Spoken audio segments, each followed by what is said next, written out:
and market movers. This is The Pulse with Francine Lacqua.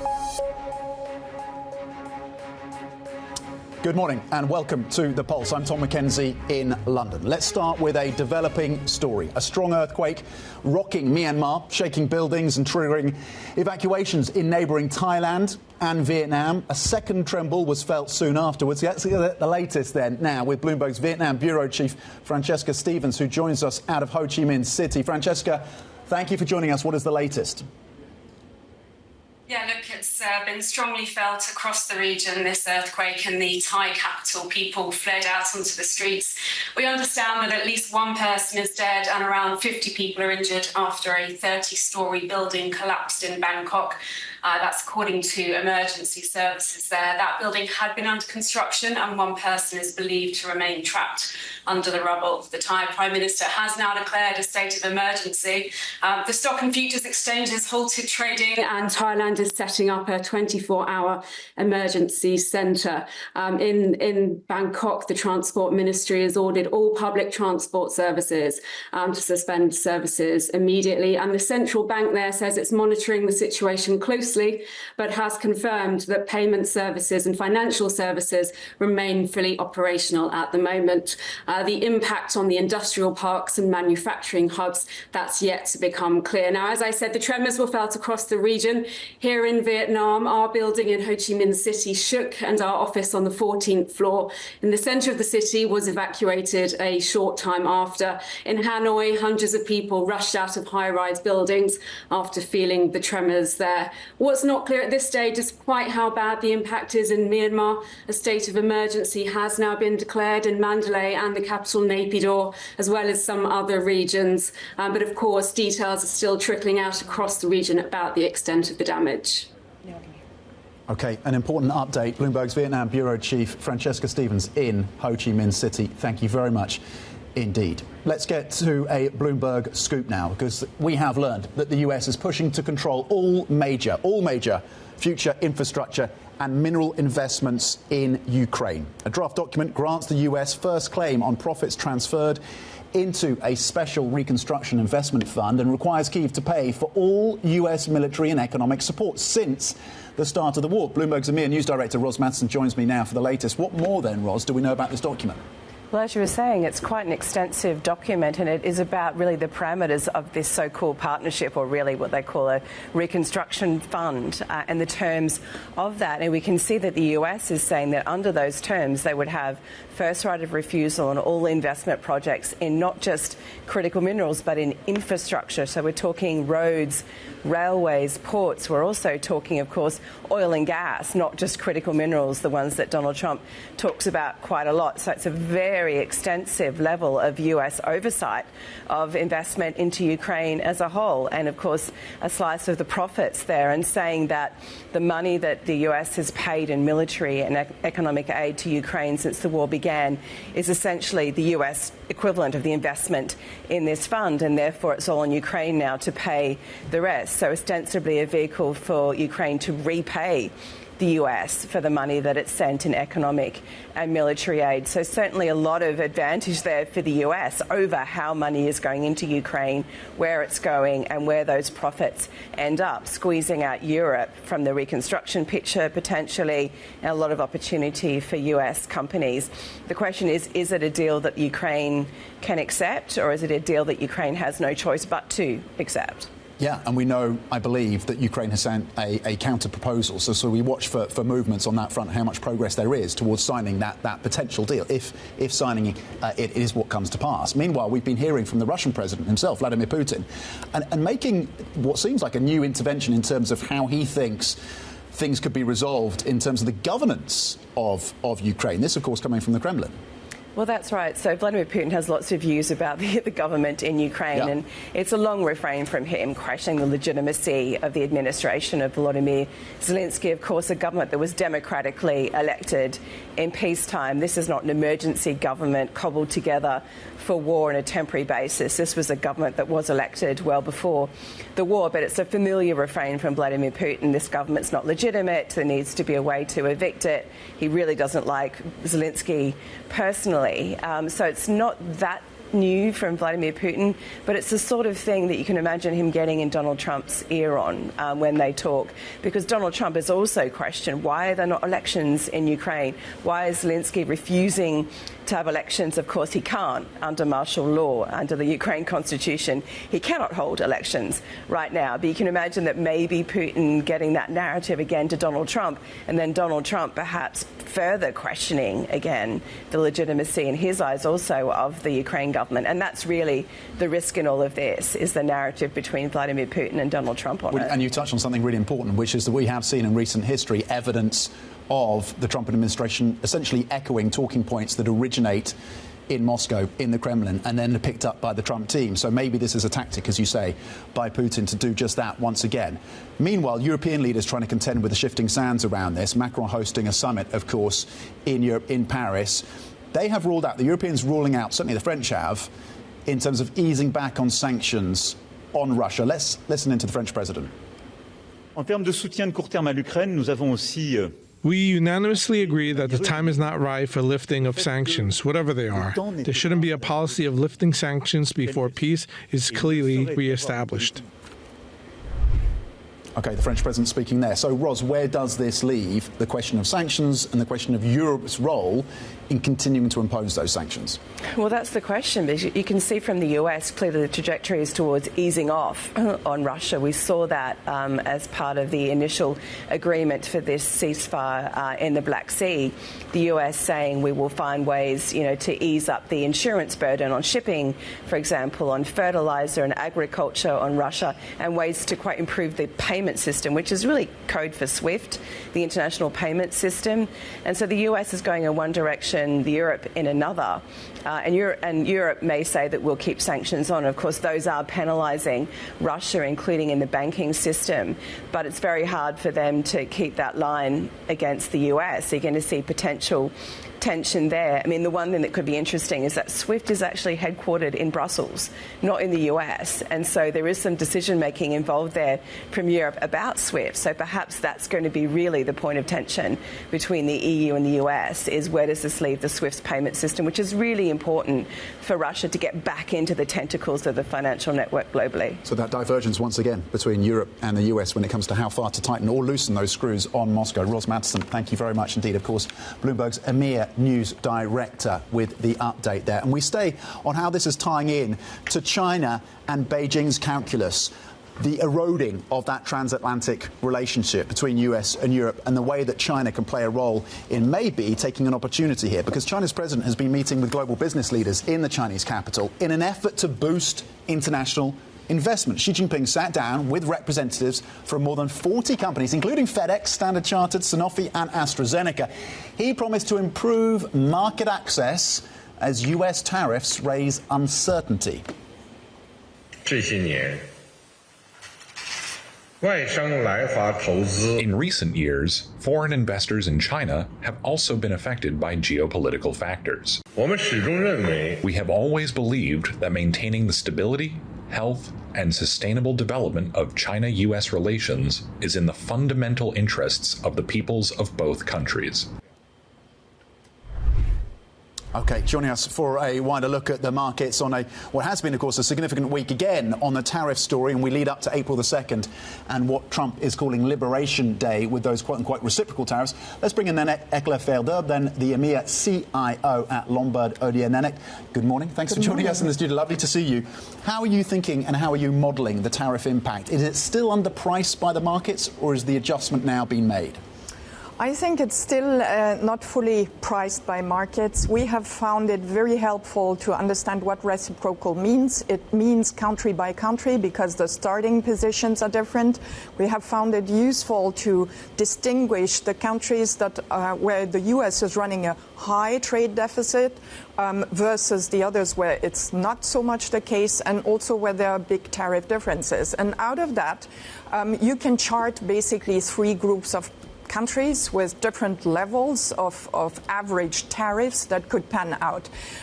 From that, I think that there is also room for negotiation, and that has been a way to distinguish how countries are likely to be affected. At the moment, certainly there are markets that are not really pricing fully in the stance, the responses that countries have taken. Some of them are more confrontational, looking at retaliatory measures, and others are much more on a negotiation path. Well, certainly the repricing has been happening in the auto sector this week, hasn't it, on the back of those 25% tariffs. So it's expected to kick in on April the 3rd.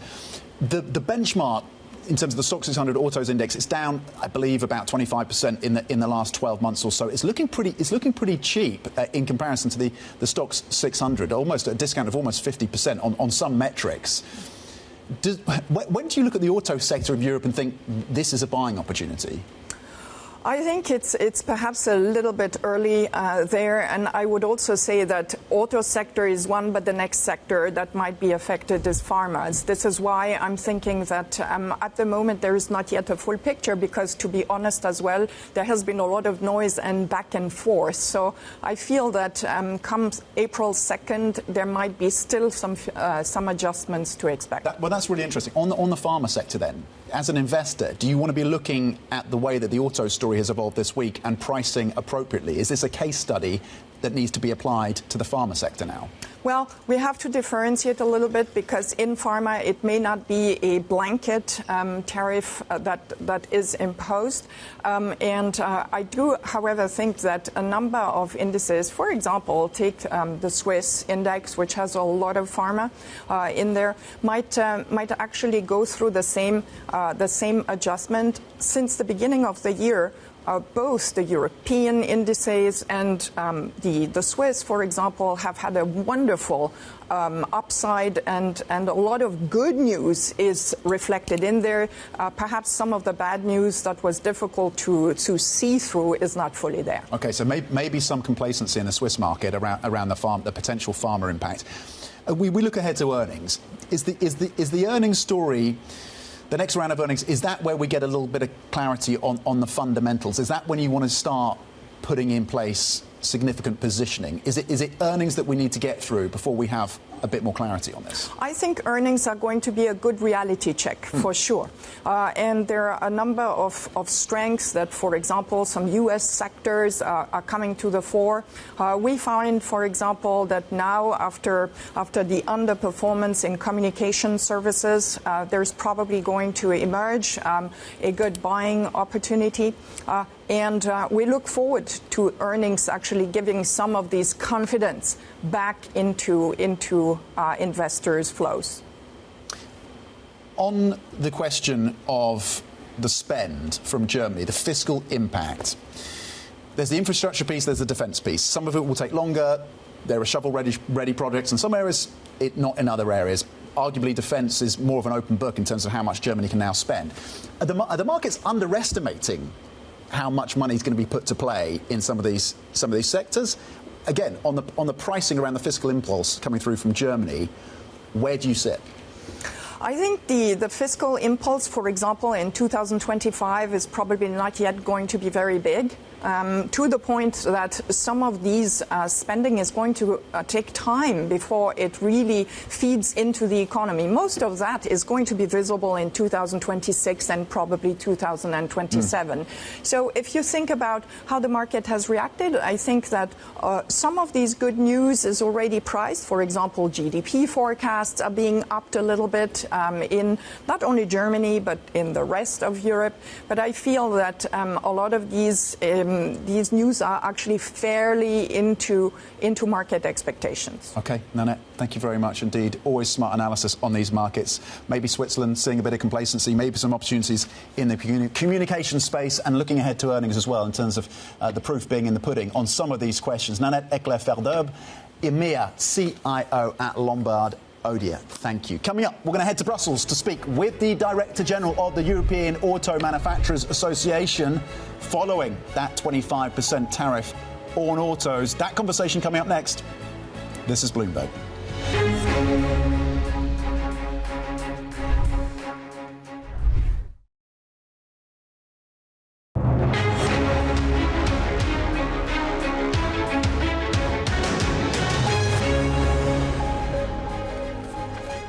Welcome back. Happy Friday, everyone. Let's check in on European automakers after yesterday's pretty remarkable slide, of course, following Donald Trump's announcement of a proposed 25% tariff on US auto imports. You can see some pricing pressure coming through, again, for the likes of BMW, Mercedes-Benz down 0.8%.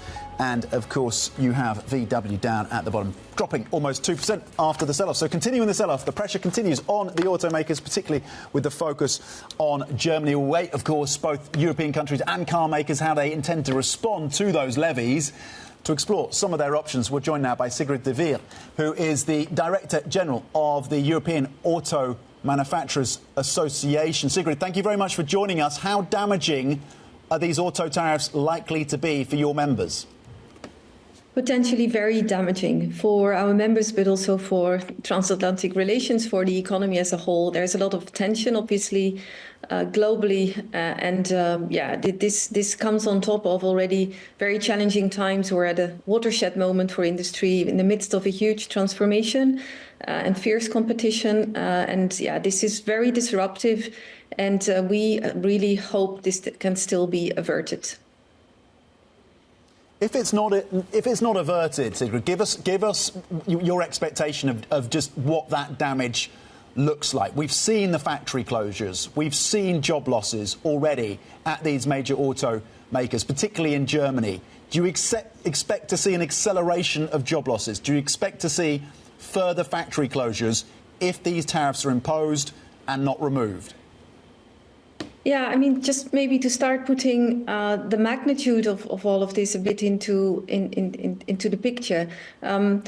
The US are the second most important export market for European manufacturers, just after the UK. And the value of cars exported to the US represents about 40 billion euros. It concerns close to 800,000 vehicles crossing the Atlantic into the United States. That was 2024 figures.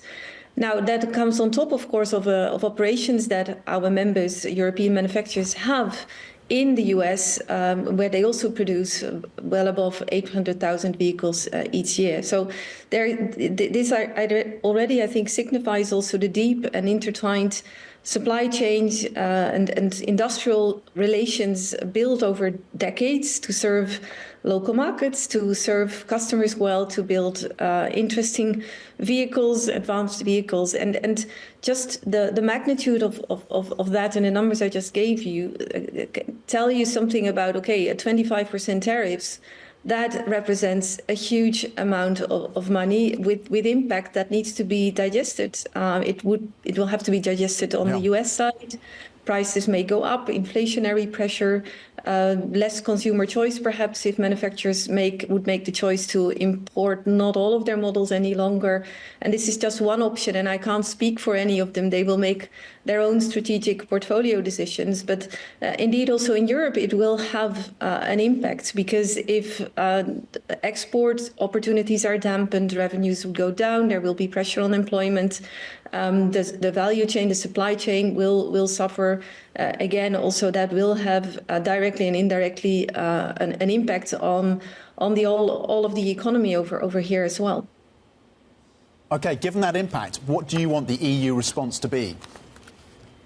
We'd like to see a balanced response, within all the constraints, and as far as possible. We understand that the EU must take an assertive stance, be firm in its attitude, and we've seen that also in the immediate responses, quite stark and vocal commentary coming out of the EU, the European Commission, but also several member states.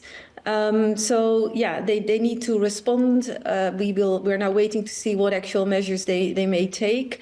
But we also insist, and we also hear that back from them, that the door to further conversations, to a negotiated solution, should remain firmly open, because an escalating trade war is in no one's interest. And we hope that this realization will sooner than later also sink in on the other side of the Atlantic, and that there will be talks about how can we resolve, what are the actual underlying issues, what are the concerns, what are the needs, and how can they be resolved in a way that doesn't do any damage. So, I mean, so far there's little evidence that message is cutting through to the Trump administration, to the president himself. So what is your level of confidence, Sigrid, that this can be negotiated away?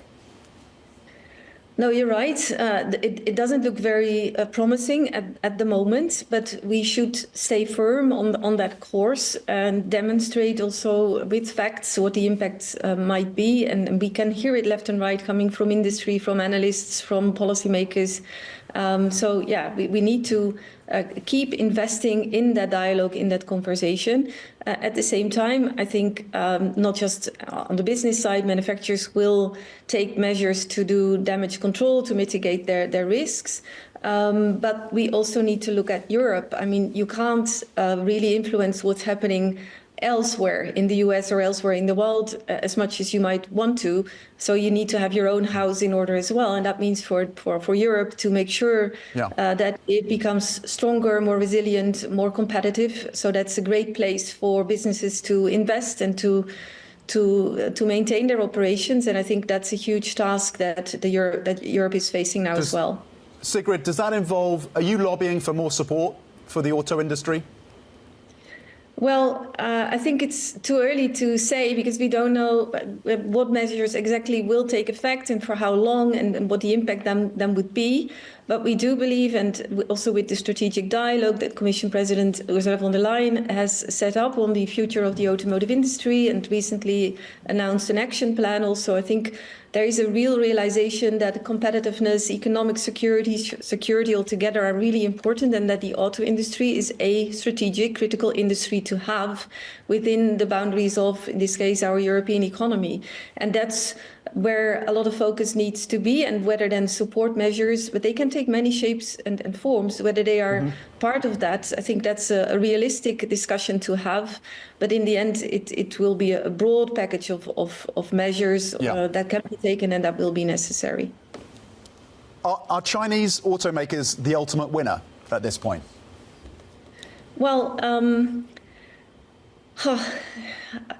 I don't like talking in winners and losers so much. I mean, it simplifies things so much and I think that goes beyond the point. I think there's a lot of competitive pressure currently. Of course, for the transformation towards electrification, Chinese manufacturers are very well set up and they also control very important parts of the value chain, of the supply chain for battery, from raw materials to refining components. Sigrid, we really appreciate your insights. We've run short on time, but thank you. Sigrid de Vries, the European Auto Manufacturers Association Director General. Coming up, more, of course, on President Trump's so-called Liberation Day. Stay with us. This is Bloomberg.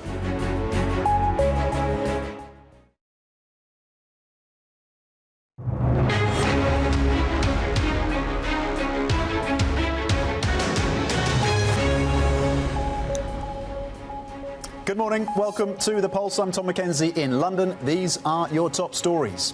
Myanmar struck by its biggest earthquake in a century, shaking buildings and triggering evacuations in neighbouring Vietnam and Thailand. A draft document obtained by Bloomberg shows the US is pushing for control of major investment deals in Ukraine.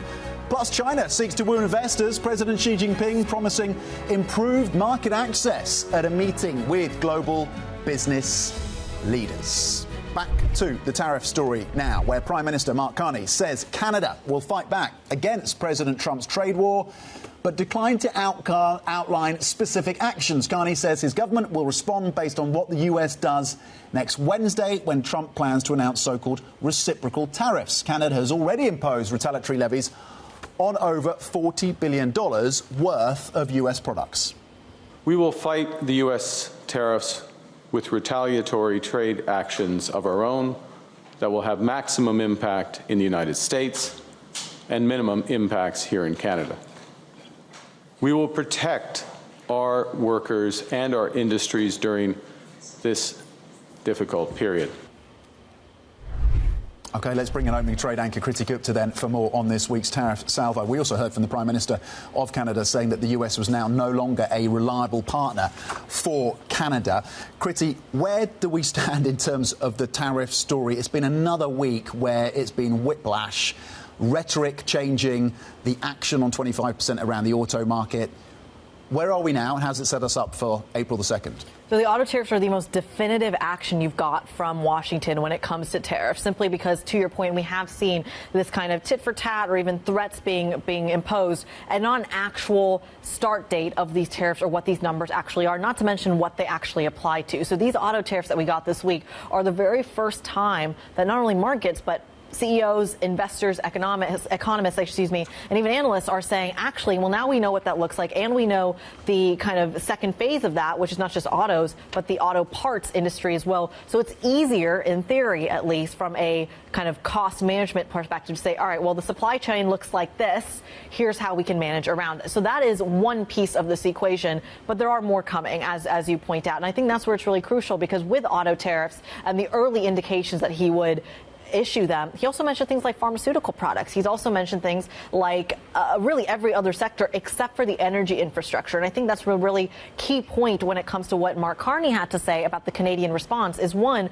they're waiting for what a reciprocal tariffs actually looks like, which we're going to get next week on, quote, Liberation Day, but also what levers they have to pull. Canada has a massive energy infrastructure that would have, as he says, maximum impact on the United States and minimum impact on Canada. Yeah, and you touched on the pharma sector. We had the CIO of Lombard, Odier, Nannette, Hechler-Fayd'herbe, on with us at the start of the show, saying that the pharma sector is not fully pricing in the potential impact, and maybe look to what's happening in the auto sector this week for a guide on that. We started the week with some positive mood music, suggestions that maybe those reciprocal tariffs come April the 2nd will be more moderated, will be more targeted.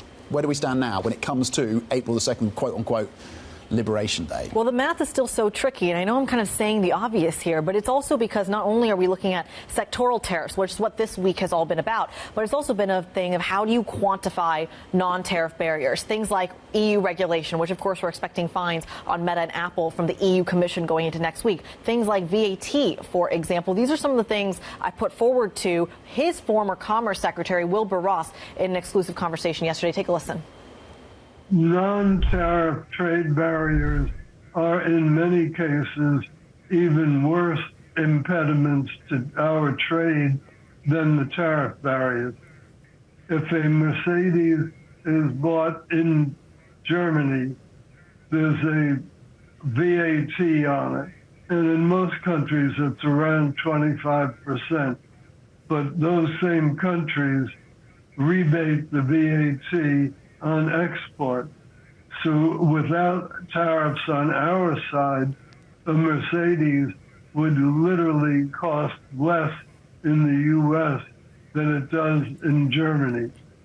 Whereas in contrast, since we don't have a VAT or anything else that we can rebate on export, a car shipped from the U.S. pays the VAT.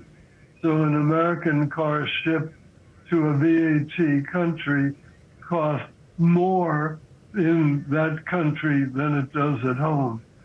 So VAT is a component of the disparity.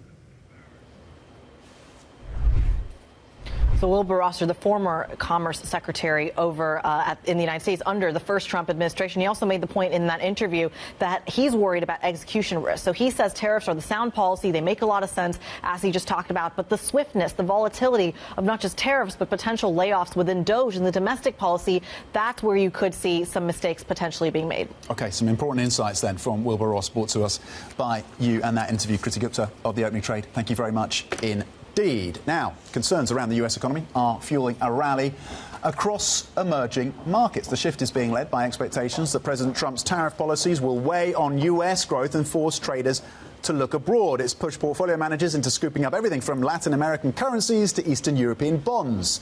For another perspective, let's bring in Giulia Pellegrini, lead portfolio manager for emerging markets fixed income at Allianz Global Investors. Giulia, thank you very much for joining us in the studio this Friday morning. What are you seeing in terms of flows into EM fixed income at this point? It's been an interesting year again.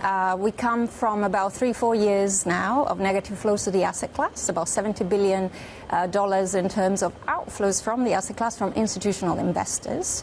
This year started again in a subdued manner in terms of flows from institutional clients. However, we have seen interesting new trends coming up. We have a growing base of local investors, i.e. investors in emerging emerging markets that are interested in buying their own euro bonds, their own dollar-denominated bonds issued by their governments. And also China stepping up purchases of emerging market debt, particularly in jurisdictions like the Gulf and other investment-grade rated emerging market opportunities. So it's a mixed bag. I think what will be important to see is how we go from here in terms of the policy outlook. We've got the big reveal next week, President Trump's Liberation Day.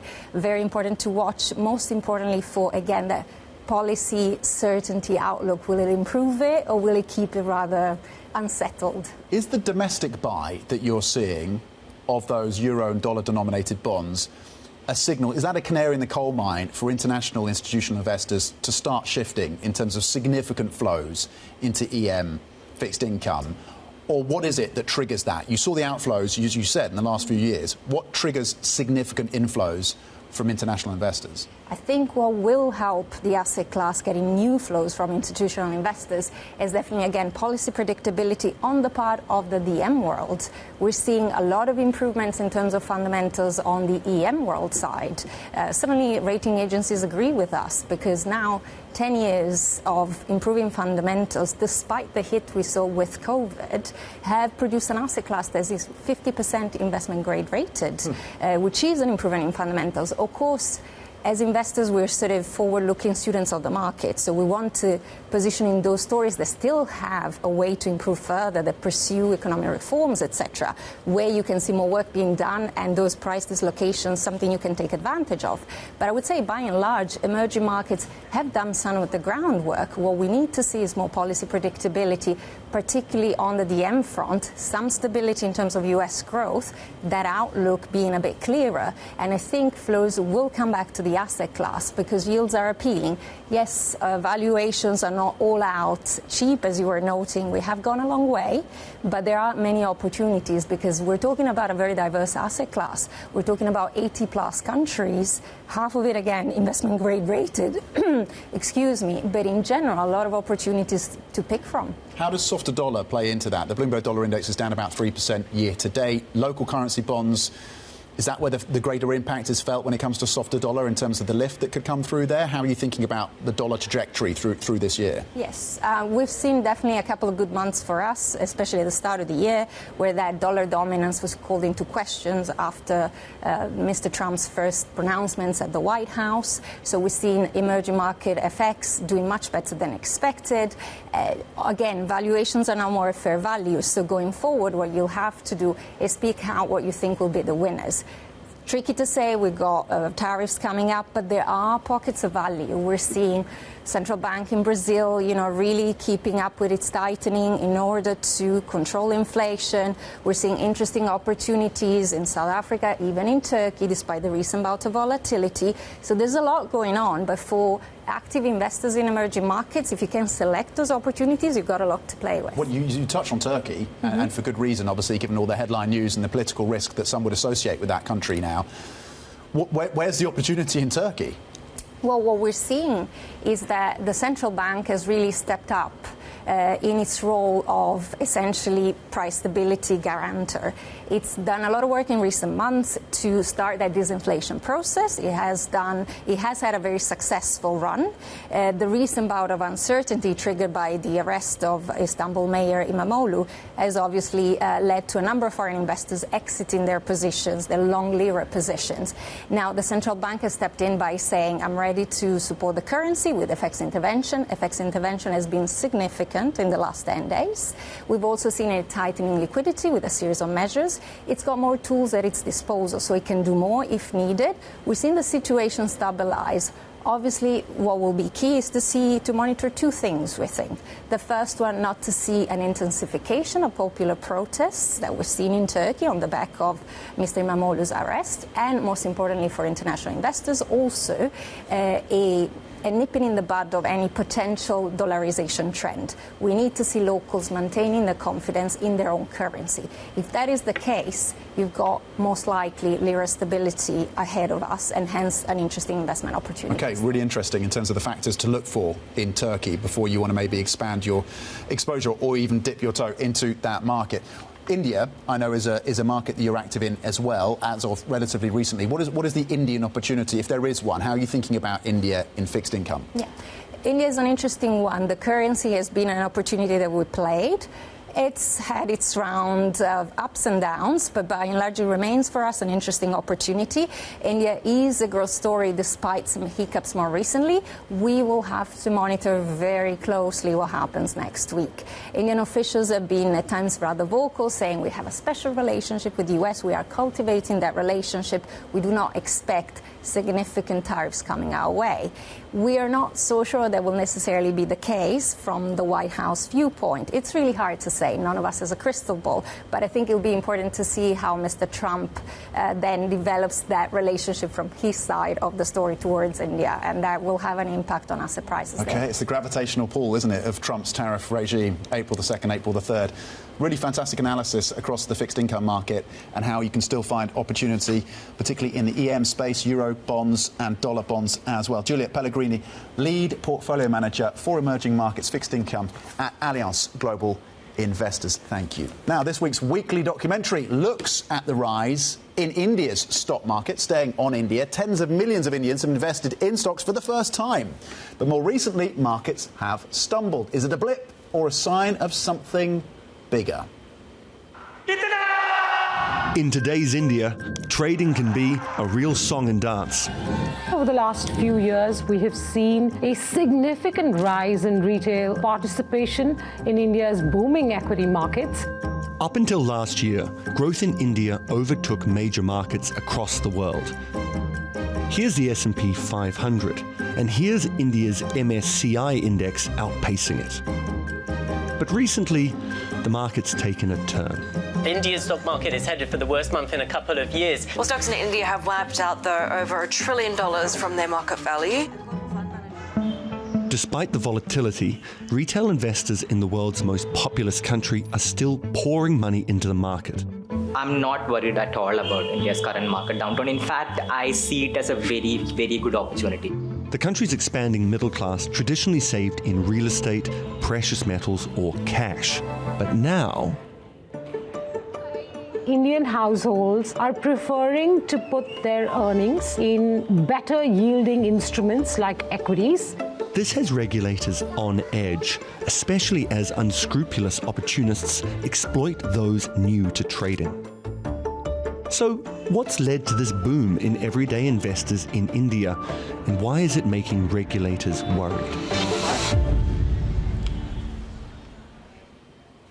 And you can see that Bloomberg original documentary in full at Bloomberg.com and on the terminal. Elon Musk says he's aiming to cut government spending by $1 trillion by the end of May.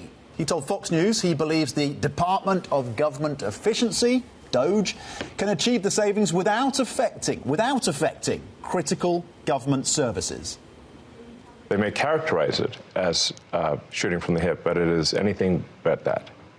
Which is not to say that we don't make mistakes. If we were to approach this with the standard of making no mistakes at all, that would be like saying someone in baseball's got to bat 1,000.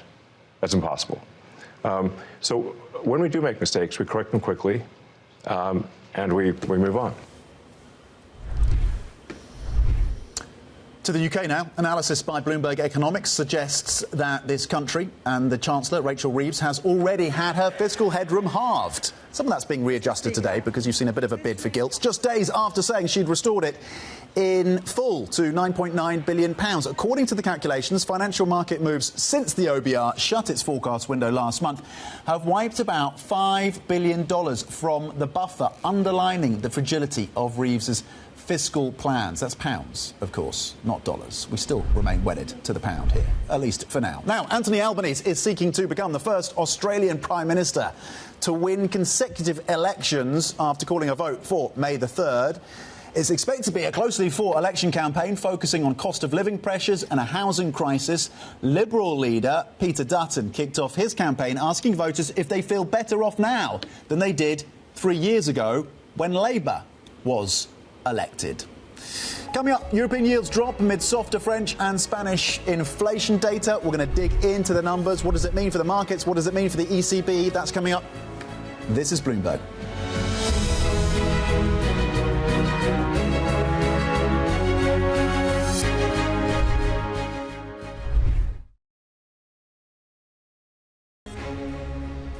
This is The Pulse. You're looking at the principal room. Coming up later, do not miss our interview with the TripAdvisor CEO, Matt Goldberg. That's at 4 p.m. New York time, 8 p.m. in London.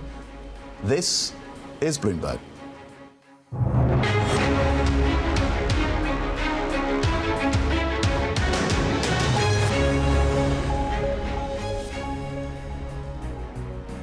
The conversations that matter, the insights you need. This is The Pulse. I'm Tom Mackenzie in London. Ubisoft shares gaining in Paris. That's after the video game maker said it will carve out a unit including Assassin's Creed, Far Cry and Tom Clancy's Rainbow Six into a subsidiary with an enterprise value of about 4 billion euros. Tencent will invest 1.16 billion euros to acquire a 25% stake in the new entity, which will hold licenses for the intellectual property of the games in exchange for a royalty.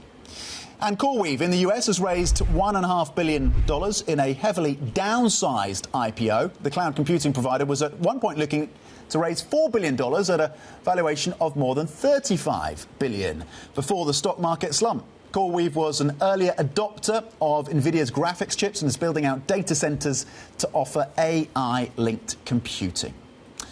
Now, to the Eurozone and the story on inflation. Traders lifting ECB easing bets as French and Spanish CPI came in softer than expected earlier this morning. Meanwhile, markets await US PCE index data, of course. Later today, a key gauge for the Federal Reserve.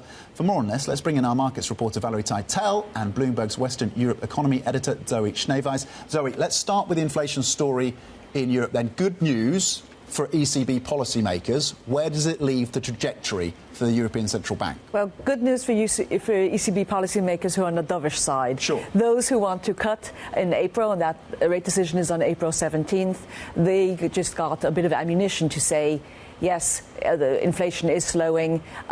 As a reminder, euro area inflation, and we get the number for March, not until next Tuesday. But in February, the number was at 2.3, which is a slowdown. But again, the ECB has a 2% target.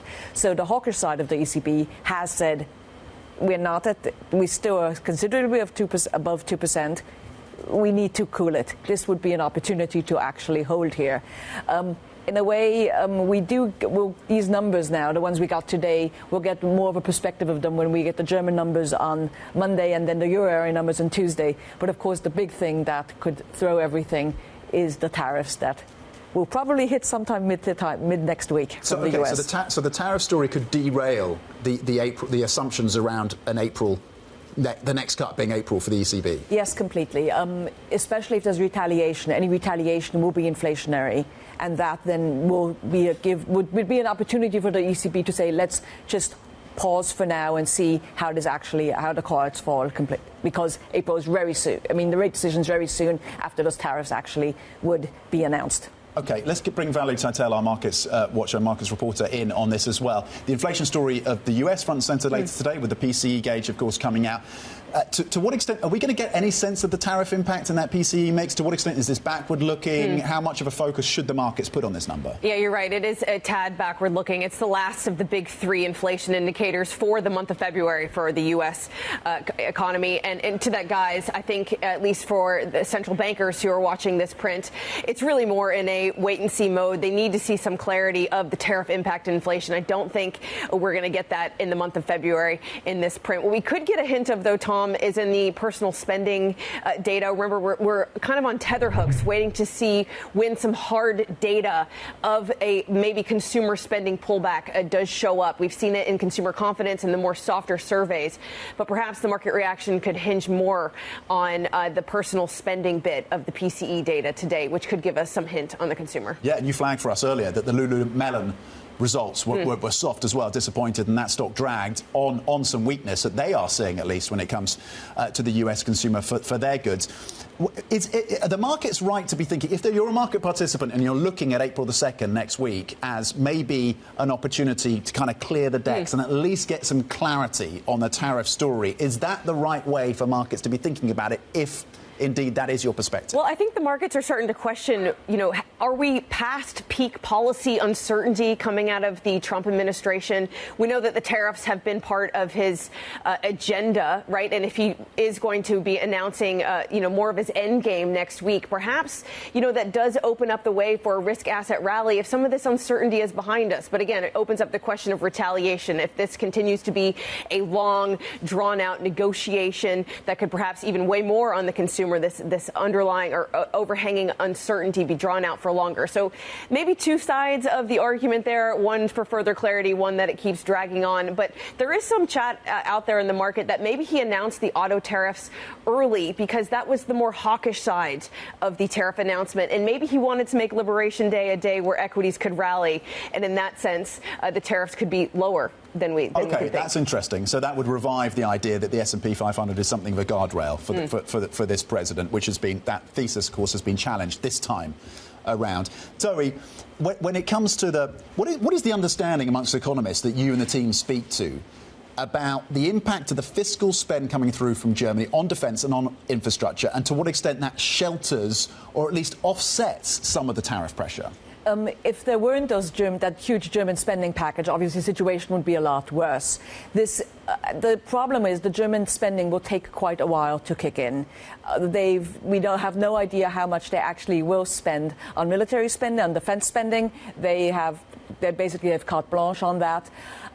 We do know on infrastructure they'll be spending 500 billion. And that 500 billion, though, is over 10 years. And the issue here is that Germany, we know they don't have enough. The labor market is starved. They don't have enough people to do all these, they don't have enough workers. So it will take a while to kick in. In a way, it protects them to a certain extent. The economy shouldn't do as badly as it would have just from the tariff impact. But still, it's one of those, we need patience. And at the current, and if you're faced with rate decisions every 6 weeks, patience is something that's sometimes difficult to explain to markets.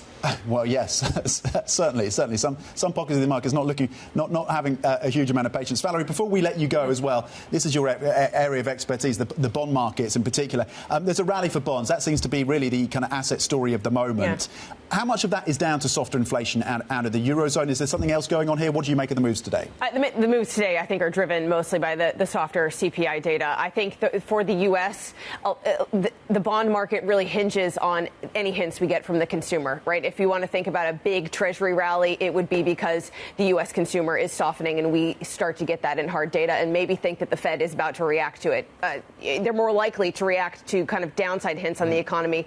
Like, for instance, next Friday's payroll, if we get a big soft print there, maybe we'll start speculating that the Fed could cut in May. OK, excellent. Valerie Tantel, thank you very much indeed. Our markets reporter, of course, but also Bloomberg's Western Europe economy editor, Zoe Schneeweiss, giving us the analysis and the context around the inflation data out of France and Spain, and looking ahead, of course, to April the 2nd next week with the focus on tariffs. Now, as we head into the weekend, here's one for you, maybe, and friends. Bloomberg.com has a new game for you. Hurrah! It's called Pointed and is described as the news quiz for risk takers. Players use strategy to navigate trivia questions about the week's news in markets, politics, luxury, culture, and more. Hopefully, we've answered some of those questions for you. The more you know, the higher your score, and you can play for the first time ever at Bloomberg.com/pointed. Up next, Bloomberg Surveillance.